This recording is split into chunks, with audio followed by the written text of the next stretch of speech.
Distinguished guests, the President of the United States, Joe Biden. Hey, buddy. Thank you. Please be seated.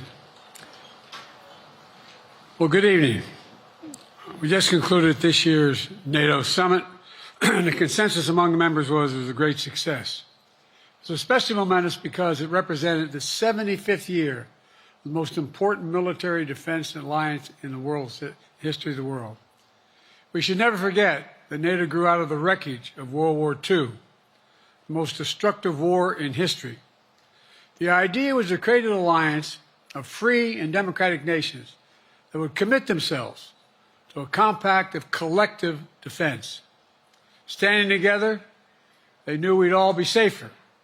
An attack on one would be treated as an attack on all.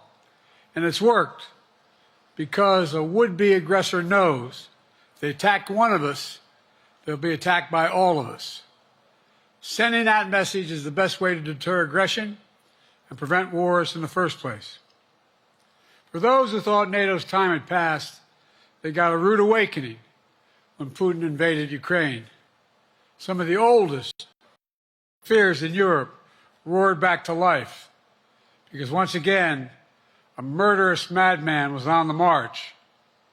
But this time, no one cowered in appeasement, especially the United States.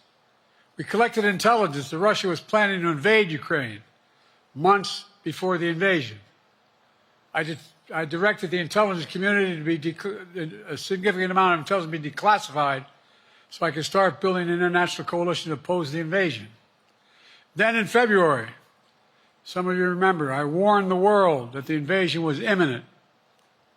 I rallied a coalition of 50 nations from Europe to Asia to help Ukraine defend itself. Many foreign policy experts thought as Putin amassed Russian forces just 100 miles north of Kyiv, the capital of Ukraine, but Putin thought it was the mother home of Russia. The capital would fall in less than a week. But the Ukrainian people, backed by a coalition to help build, stopped them. Today, Kyiv still stands, and NATO stands stronger than it has ever been. During the week of this summit, several heads of states made it a point in their statements to thank the United States and to thank me personally for all that NATO has achieved. NATO is not only stronger, NATO is bigger because we led the charge to bring in Finland and Sweden into the alliance, and it makes a gigantic difference.